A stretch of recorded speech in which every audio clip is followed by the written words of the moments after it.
Yo, what up? It's your boy IAMSU. You tuned in to Thizzler.com. Make sure you subscribe below.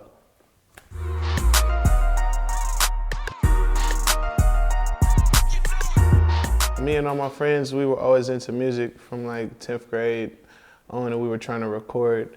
And it all started like me and Chief and Pinole, my boy Push, Showbanger, all of us, we started rapping together. It's like so many names, like, you know what I mean? So we started rapping together, and then took it on one from there. Did talent shows, did all the local functions from here to SAC to all around, and then Cool John was throwing house parties, playing my songs in the house parties and burning my CDs, telling everybody you feel like I'm next, and turned the whole city of Richmond onto my music. And then from there, just blew up, and you feel me? Just been mobbing ever since then. So like I performed, my mom was a teacher, I performed at her school where I went to elementary school as like a special guest. And I was just performing everywhere, local events. I'd pop up at Levain Dejan and perform. That's when I was in this group called the Go-Getters, and that was me, Pinole, Hollywood Keefe, and Shoei. It was all together. So that's when I first started performing like all the time. And then I went solo, and then Pinole was rocking with me, and that's when we started HBK Gang. And then from HBK, you know, that's when we really started building our real fan base.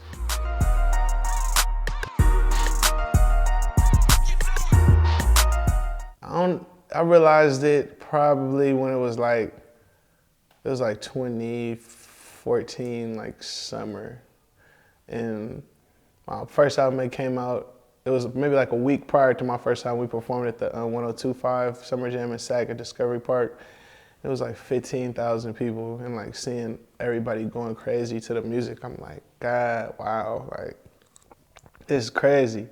And then life just went on from there. We was on Jimmy Kimmel and Arsenio and David Letterman, and songs was all over the radio, going platinum back to back. I had like maybe like 8 or 9, maybe 10 songs that was all on the charts at one time. Like, so it was like really going crazy. Went on tour with Wiz, then went right back on tour with G-Eazy, and just all that stuff. It was like a snowball effect. And then I'm starting to see kids getting stuff tatted on them, like to this day. So that's when I was like, wow.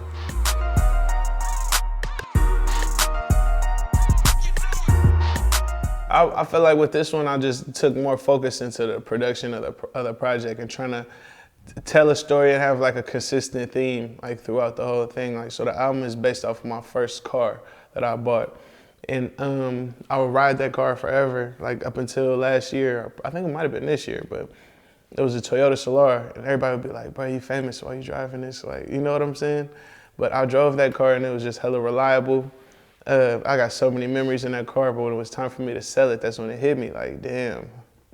Like, I'm never gonna forget this car, and like everything that it did, so I had to dedicate that album to the car. I had been wanting a new car for 6 years, you feel me? But it was just like, I don't know what it was. I just wasn't getting one. Like, I don't know what it was. But yeah, finally got one.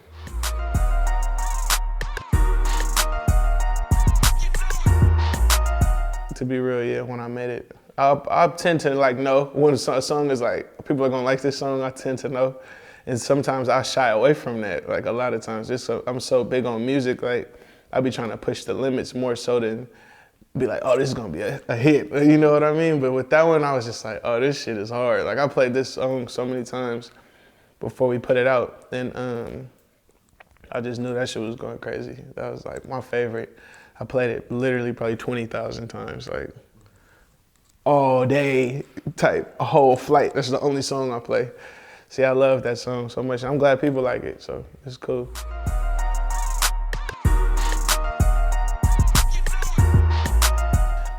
Just a good time overall. Like every time I have a concert, I feel like I got some of the best supporters like in the music industry.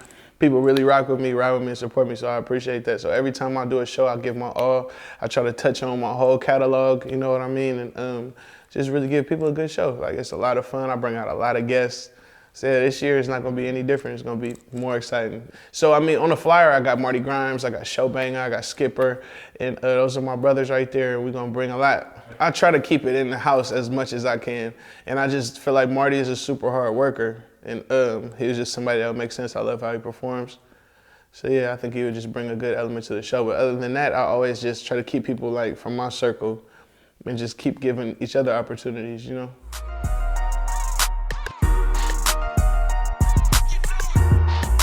I'm going to LA on the 9th, but I'm performing for the Bay Area at Rolling Loud.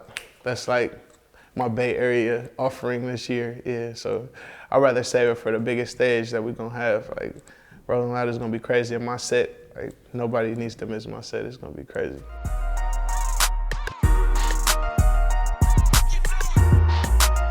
Necessity. I had done that before. You know, HBK Gang started just like that, and it built. And people start sniffing around when shit starts cooking up. So I wasn't not familiar or not prepared to do that and just build it up and not be scared. You know what I mean? And sometimes you gotta play those random venues, and sometimes you gotta do them things that you might feel like you're above, but when you starting a movement and building a movement, you gotta do it. And I believe in the long term, and I feel like 10 years from now, we're gonna be looking at my company as something that's an elite company, you know? So it's just about building and having a consistent, good product. So that's what I'm focused on.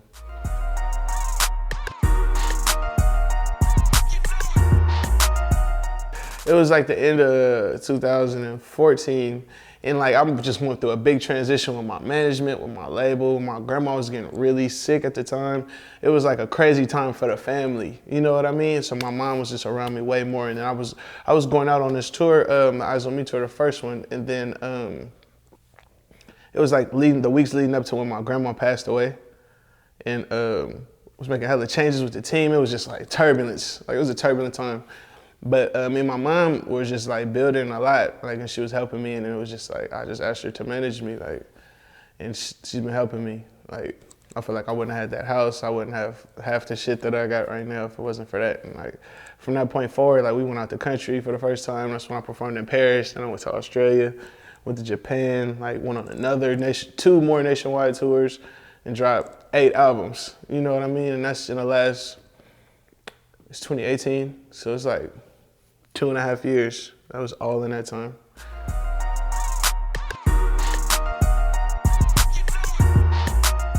Close friend of the family who unfortunately passed away, but she was selling her house, and I was in Atlanta for a show. I had been going back and forth to Atlanta a few times that year, and it just made a lot of sense. And I go out there and I record my albums, and it's a cool space. It's like a lot of music stuff going on out there, but I'm just remaining me out there, you know what I mean? And just keeping my culture alive and just coming back and forth.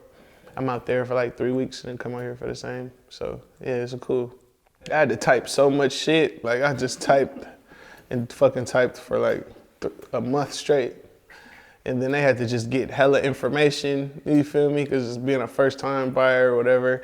And I work for myself. I've been working for myself for 4 years, you know what I mean? So it's just so much info you gotta provide, and I just never knew that aspect of it. And once you actually get it, then you really gotta do hella stuff, like get an inspection, get your roof, and all of this type of stuff. And it's just like, fuck, like, but it's cool though. I like having my own bed. My bed is hella big. I like having my bathtub, and I got a basement. I just be vibing out there.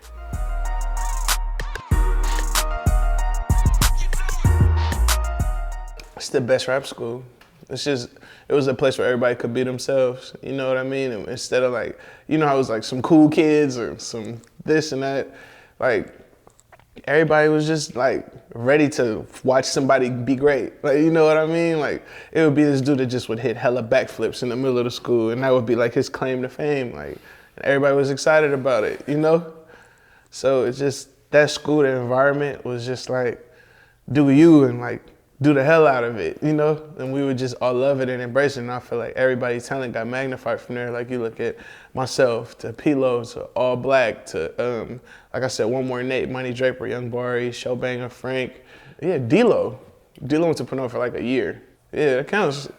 Pinole came my junior year. He was a freshman. And All Black, I think, was the same year as that. Me and Shoy was in the same grade. Boy, was like a year younger. Pinole Valley High School, to me, is the perfect rapper school. We would have rap battles, and all that stuff. We performed at the talent show and went stupid. Like, you could pull up it on YouTube and watch our talent show. We went crazy. Like, so yeah, shouts out to Pinole Valley.